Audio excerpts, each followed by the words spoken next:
Hi everybody and welcome to another piano comparison video here on the Merriam Pianos YouTube channel. Today we're lining up the Roland FP30X versus Casio's brand new PX-S5000. This comparison was pretty inevitable because of the fact that the price points are so close, but man oh man are these two very different beasts intended for two very different audiences, so we'll walk you through all of that. If it's the first time that you've found us here on YouTube, thank you for joining us. We really appreciate it. Hope you enjoy the upcoming video. And at any point, please hit that subscribe and the notification bell if you're liking what you're seeing, because we'd love to have you back for more. It really helps us to keep making videos here. So without further ado, let's jump straight into today's comparison of the PX-S5000 versus the Roland FP30X right away.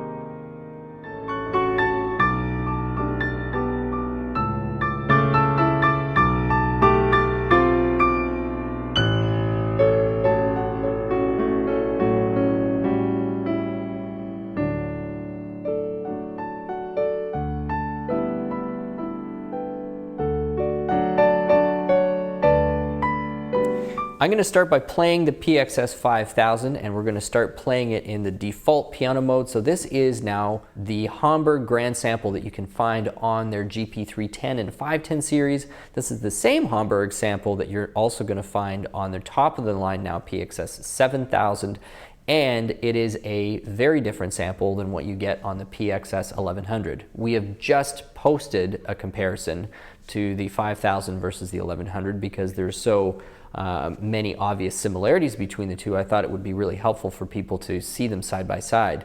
And as you can hear in that video, definitely a pretty serious upgrade on the piano sound between the 5000 and the 1100. So here it is again, nice playing sample for you of the Hamburg grand sample going through the air multi-dimensional morphing sound generator on the Casio.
Now we'll move over to the FP30X. We're going to be listening to that BMC chip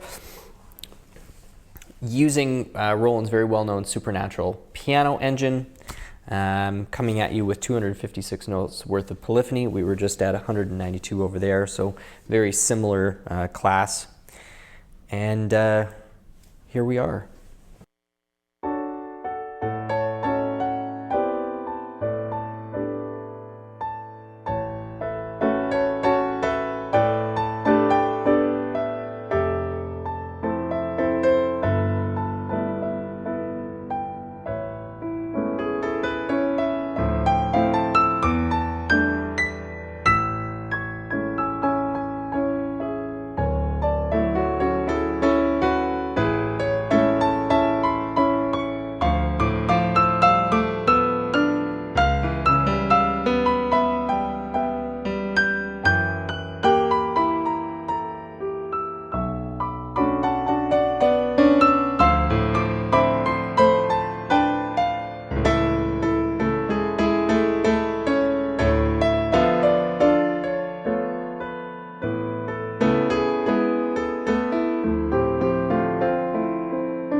When we're comparing those piano sounds, and I've done this with a really good set of headphones on as well.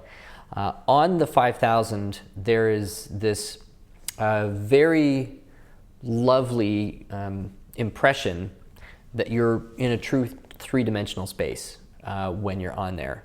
It's a very accurate kind of sonic image that's painted in your head, and this is what a lot of people refer to as soundstage.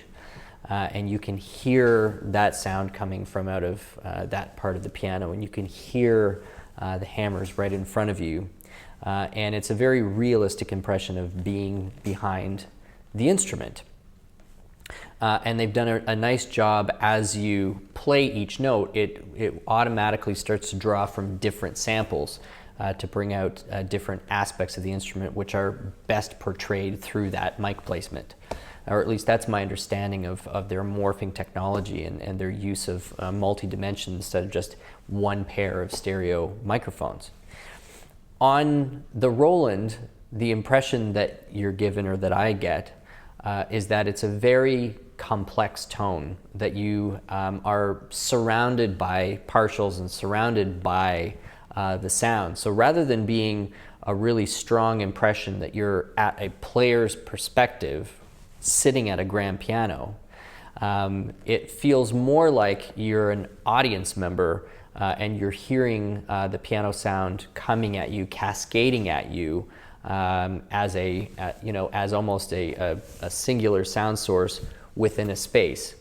I hope I'm describing this with some level of usefulness to people, but that's really how I describe the two experiences of playing those pianos side by side. Now, in terms of the number of sounds that are available to you on these instruments, the core sounds are not hugely different, and there's a good number of pianos that you can access. This is the Grand Piano Concert.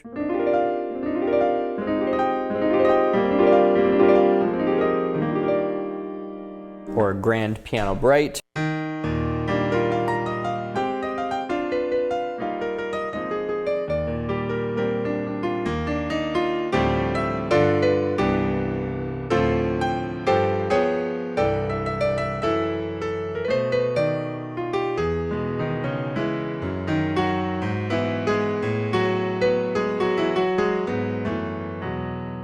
Grand Piano Mellow.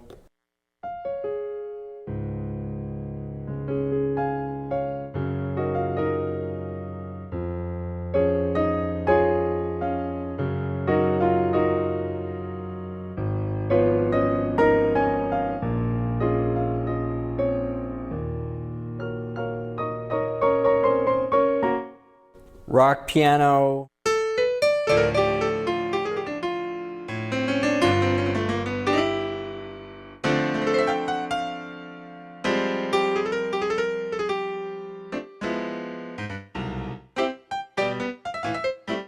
Jazz piano. Still, don't know why that's called jazz piano. It's got like a chorus effect on it. Not sure.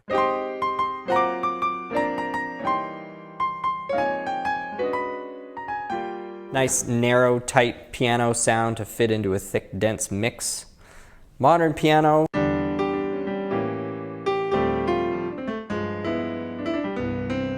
It's a nice usable sample. Dance piano.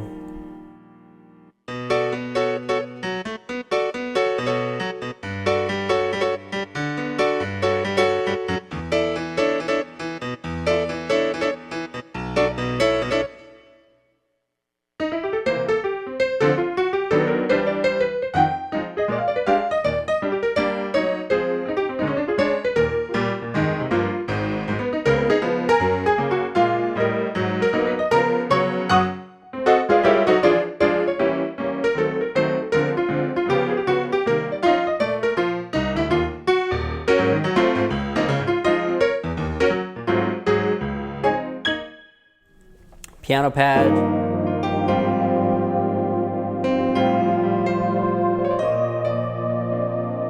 Has a kind of a Pat Metheny-ish kind of vibe to it.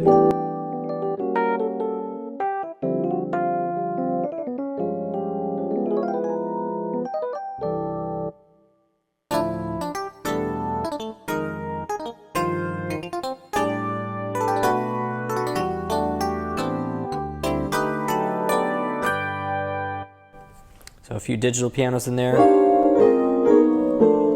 60s E piano, that's probably whirly.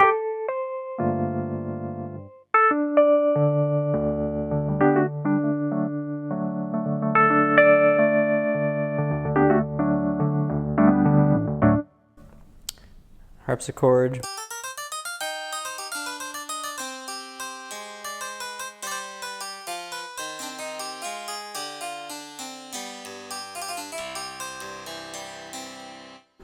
And vibraphone.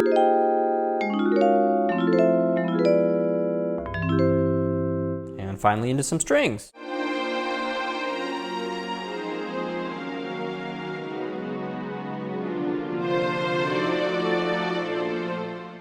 I actually think their string samples are quite nice. Nice clean attack.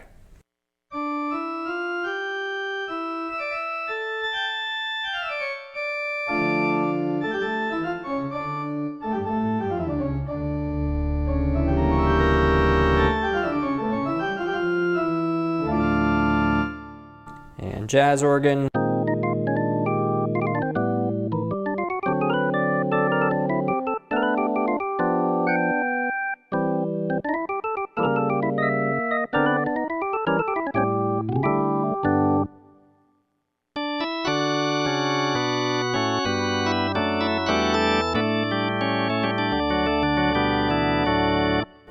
And the last one, electric organ 2.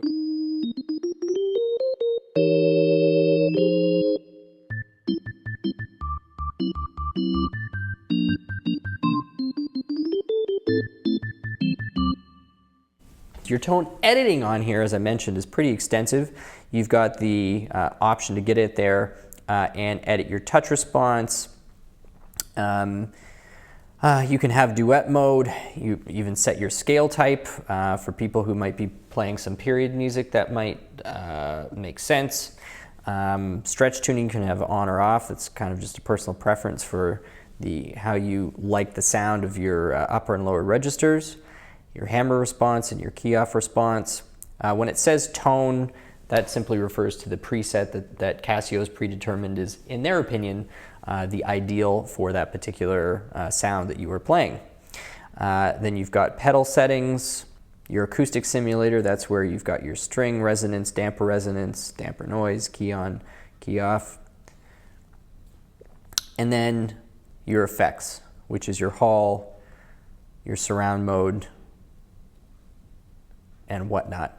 Now, we'll move over to the FP30X. We're going to be listening to that BMC chip. The big difference with tones between the FP30 and the PX-S5000 is on the FP30, through the app only, you can access the entire General MIDI 2 sound bank. Now, this always comes with a bit of an asterisk because, of course, the quality of your General MIDI 2 sound bank is not nearly as good as the default kind of main Roland sounds.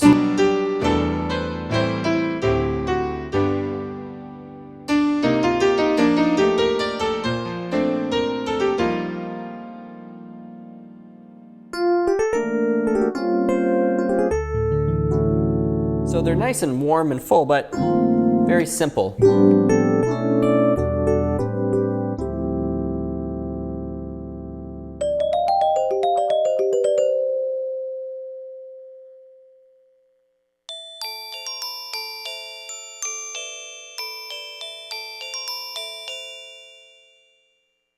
So on.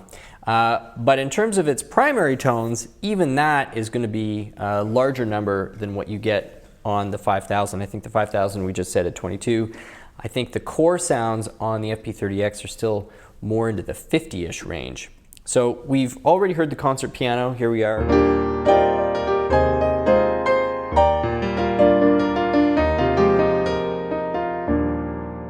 Ballad piano. Oh.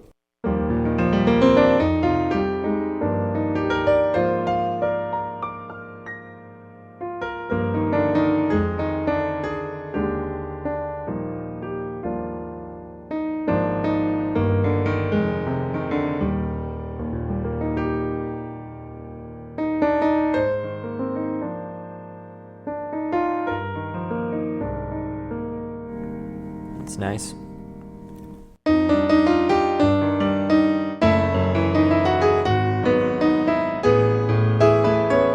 Right piano, upright piano.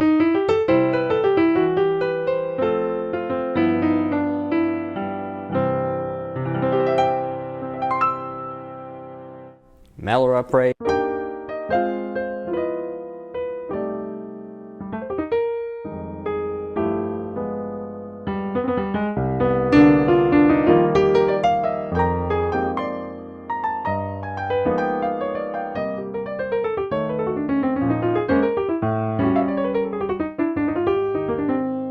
Right upright.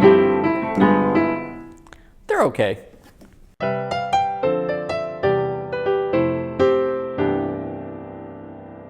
Ragtime piano.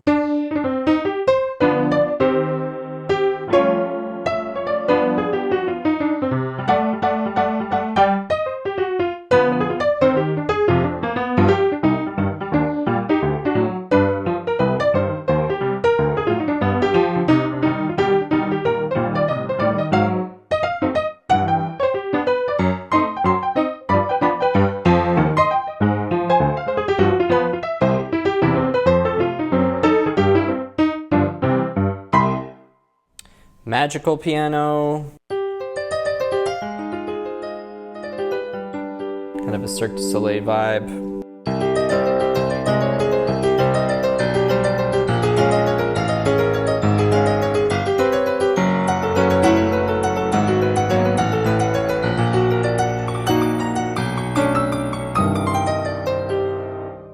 Harpsichord.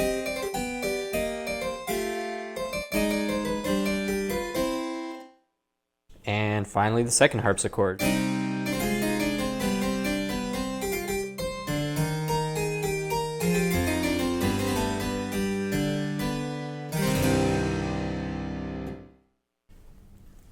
E-pianos, 1976 suitcase.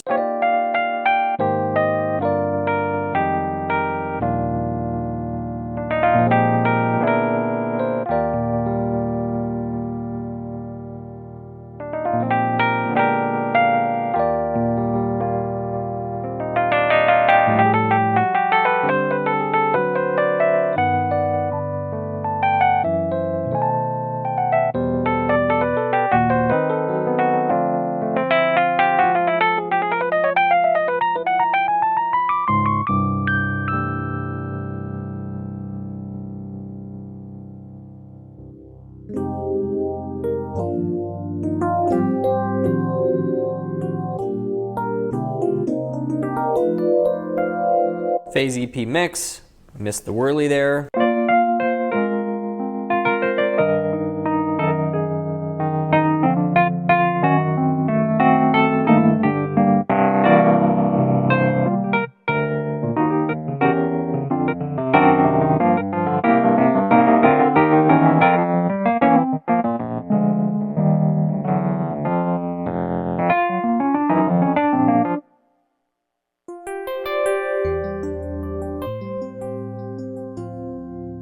Oh man.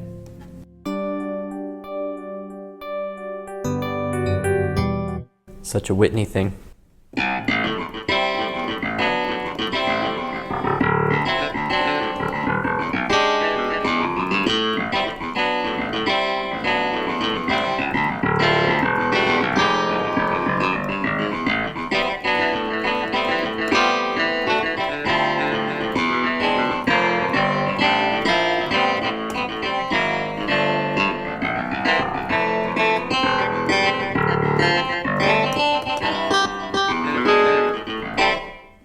Vibes.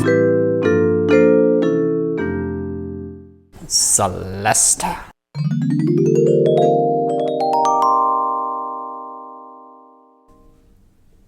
And then we get into the organs.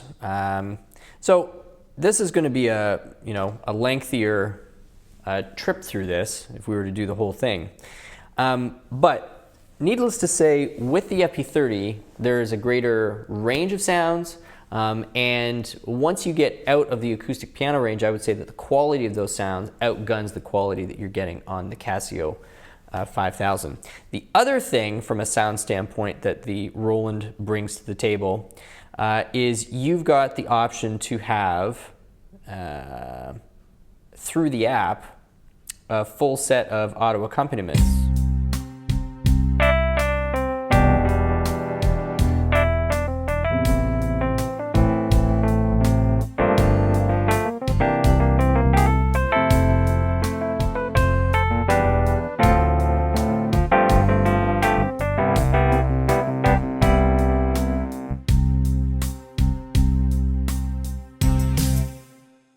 The endings are always so dramatic.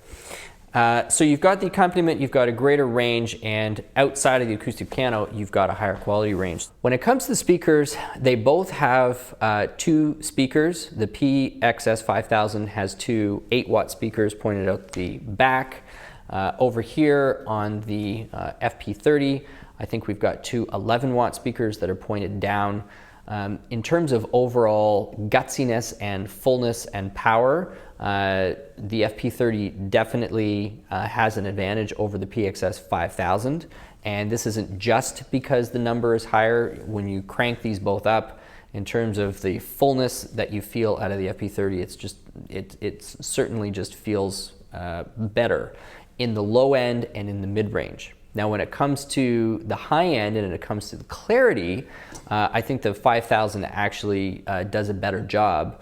And some of that could be that the speakers are pointed out versus down. So depending on the room placement, you might have some reflection that's helping. But there's also some tone ports at the front where you get a little bit of passive sound coming off the back of the speaker cone. Might also help you hear some of those highs. But keep in mind that one of the reasons that Casio needs to keep that wattage relatively managed is that this is battery operated. There's no battery operation over here with the Roland. There's also a difference in weight. So the Casio still just comes in just over 25 pounds. The Roland is clocking in closer to the 30-pound range. That might not sound like a big difference, but you try walking 4 city blocks with one on a shoulder and you'd be grateful to not have one of those 5 pounds there. So before we move on, from a sound category or sound capability standpoint, the FP30 is bringing more to the table to a professional player than the PX-S5000 is, if you really are going to be utilizing a wide range of sound categories, or if you're going to be in a professional or studio setting where you'd be making use of the USB audio. So where does the Casio shine through? Where is that strong suit?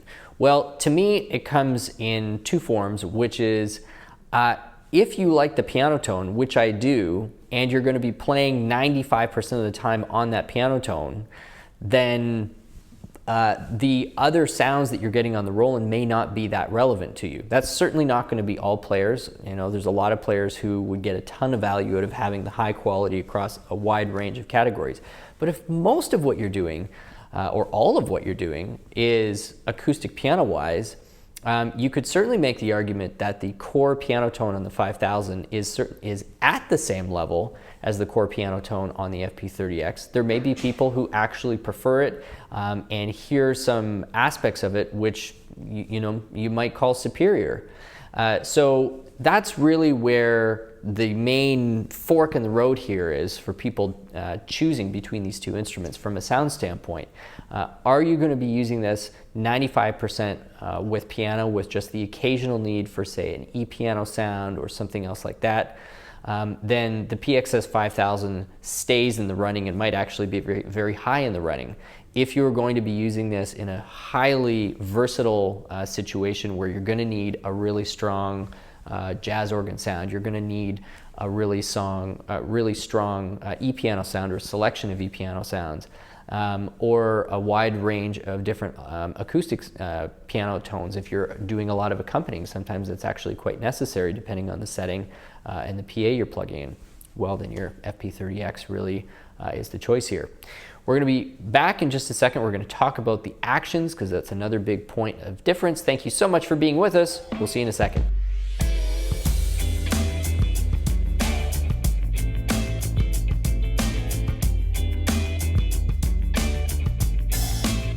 So the actions on these two instruments do not feel the same, but they both feel great. The action on the PX-S5000 is an evolved action design that came out of the smart scaled actions of the PX-S1100 and 3100, and before that the PX-S1000 and 3000.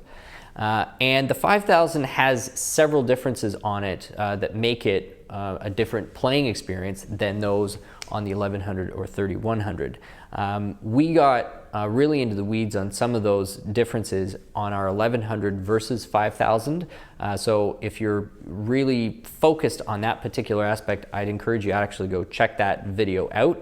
Might give you a little bit more depth in terms of what we saw or felt as the differences. But long story short, we've got wooden sides, we've got improved cushioning both on the down and the upstroke, and it seems like there might be some slight tweaks to how the notes have been weighted out. We believe that the pivot length hasn't really changed very much, or the sensor hasn't changed very much.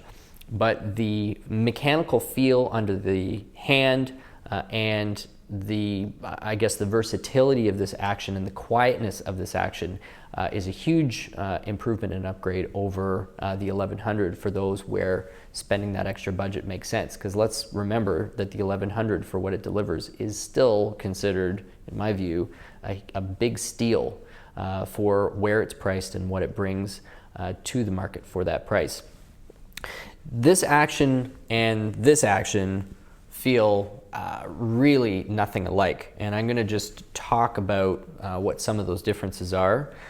Starting with the FP30X, which uses the PHA4 action from Roland. This is a popular action. They put it in a wide variety of their instruments in the lower and mid range.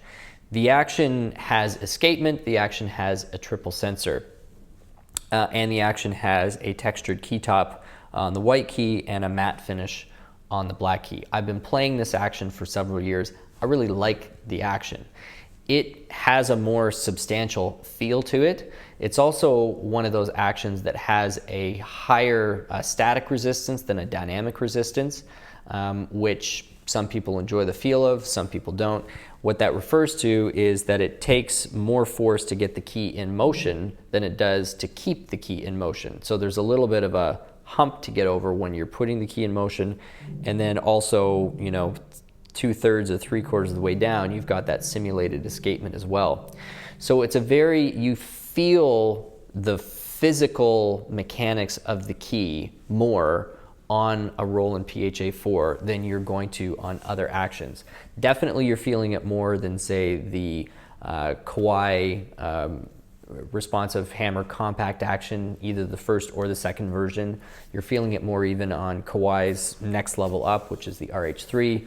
Definitely feeling it more than Yamaha's action that you tend to see in this price range, which is their GHS action.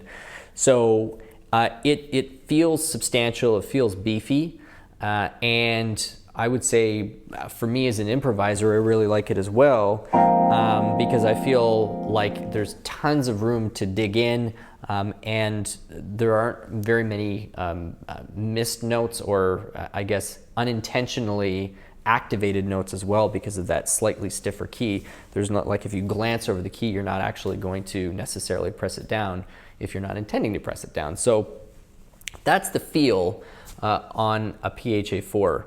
I find it also to be quite sensitive. I really like when there's a little extra resistance deeper in the key with that escapement, because it feels like it gives me more control on the lower end.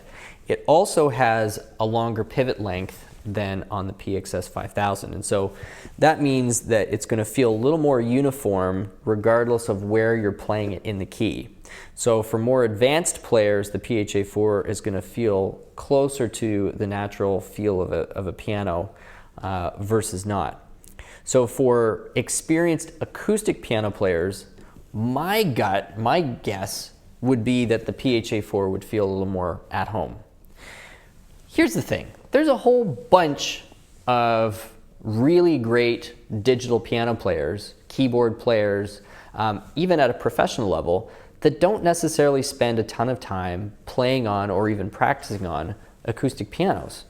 That may not be the tradition that they came up through. Often people who feel most at home at acoustic pianos usually came from some type of a classical background. And increasingly, that's less and less of the piano playing population. I know a lot of people who get into playing the piano, and most of their practicing is being done on digital pianos. Almost all of their performing is being done on digital pianos. So this whole like feels more like an acoustic thing is not necessarily automatically going to be relevant to all people. Feeling responsive, feeling like you're able to really be very dynamic and emote on a keyboard action will always be important, but that doesn't necessarily always link up to feeling like a grand piano from like the 1920s. Those are not necessarily always going to mean the same thing. Case in point, the 5000. The 5000, I find I can be super responsive on, I can be very emotive on it. It gives me all kinds of shades and colors. It's paired really nicely with that multi-dimensional morphing sound engine that they've got going on here, but it feels less mechanical than the Roland, and it feels a little smoother. It actually felt not as deep because it doesn't feel like I'm pushing as hard to get to the bottom. But I have weighted these two keys out, and they're not dramatically different. The dynamic resistance, in other words, the resistance with the keys in motion over here, is kind of in and around the 58-ish range, 57, 58.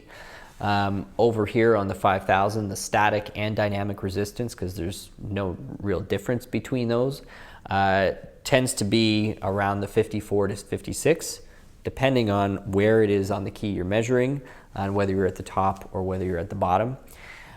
So there's not a huge difference, but the sense is that this is a little more fluid, there's a little less resistance, and there's less mechanics between you and the sound, whereas on the Roland, for better or for worse, in my case, it's a familiar thing. There's a little more sense of mechanics between you and the piano. This is also mechanically a quieter action than the PHA-4 is. And I'm just going to actually turn off both these instruments very quickly so that you can hear it without me having to change the volume. So they're both off. Here is the PX-S5000, and this is just going to be coming through my lapel mic here. So that is the sound of the 5000, a very quiet action. Here now is the sound of the PHA-4.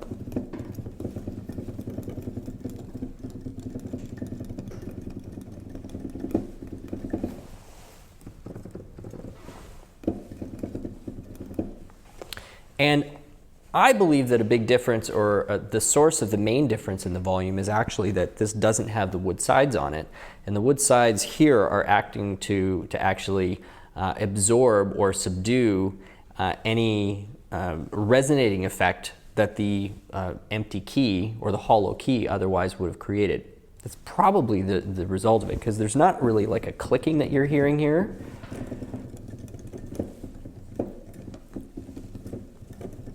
It's mostly the mechanical impact of your finger on the key that's creating the extra volume. The texture on the black key on the Casio is a little more evident than the texture on the Roland. The textures on the white keys are not identical, but they're very similar in terms of how premium they feel and the overall feel. So here are the conclusions when it comes to the action. For people who are already fairly advanced players and a lot of the time they've spent behind a piano has been on acoustic, my personal sense is that the PHA-4 is going to feel more at home, particularly if you're also taking piano lessons and you're with a teacher with an acoustic piano and you're beyond the first few years of learning. The FP-30X is likely to feel closer to the piano that you might be playing on at your teacher's if your teacher is teaching on an acoustic.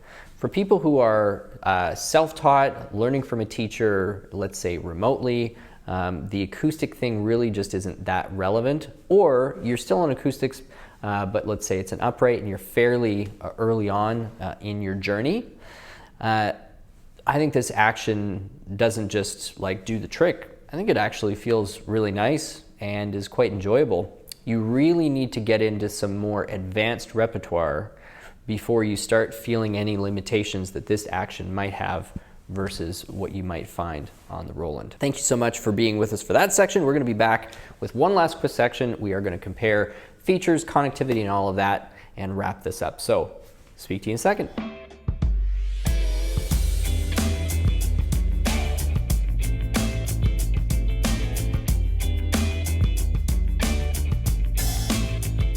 In terms of other features, on the Casio, we have 1/4-inch outputs. Roland, we also have 1/4-inch outputs. So that means that you can use headphones or not use headphones and still get line out without defeating the local speakers. So that's quite handy indeed, because there's nothing more annoying than being, say, on a gig or some type of a semi-professional setting, and you have to get this fed into a PA system, and the minute that you plug it in, your local speakers get shut off. That is really annoying. It's always been kind of a weak spot of digital pianos right from the get-go, but the last few years manufacturers have been working around that and starting to provide the option to have those two things be separate as decisions. This is available with a triple pedal and a matching stand, or you can use it with a single pedal. This one is also available with a triple pedal. The main difference here is that there's no pedal board that you can get with the 5000. There is actually a pedal board that you can get with the 3000, so that it sort of looks and feels like an integrated part of the instrument. They both have Bluetooth audio and Bluetooth MIDI, meaning you can broadcast audio to them. No Bluetooth audio out. Does not connect with Bluetooth headphones, either one of them. In fact, I don't know of any digital piano that actually does that, but they will receive it, so you can play digital audio from your favorite mobile device, and both will play that audio through their local speakers. I already made mention of one of the big differences when it comes to maybe more abstract but highly useful features to the professional crowd. This has the USB audio interface. Casio has not really gone down that road yet.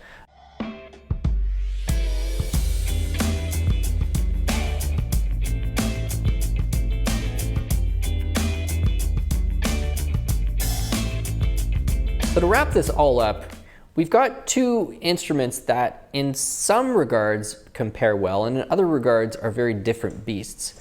It's probably a better comparison to say that the FP30X matches well against, say, the Casio PX-S5100, which is very similarly priced to the 5000, but gives the full range of the tone, doesn't have the premium action on it, but from a functionality standpoint is probably a little closer to the 30X. But where the 3100 brings variety in tone and a little more professional functionality, the 5000 really is focused on a more pianistic user, where a lot of other features that the 30 focuses on or the 31 focuses on just aren't going to be that relevant. And that's, I think, where the 5000 is going to shine. Thank you so much for watching this comparison. We hope it was useful. I know this was a bit longer one, so hit that subscribe and notification bell if it's the first time that you're checking us out here on YouTube and you found this useful, found this entertaining, helpful, whatever. We'd love to see you back for more. My name is Stu Harrison. This has been Merriam Pianos on YouTube, and we'll see you again soon.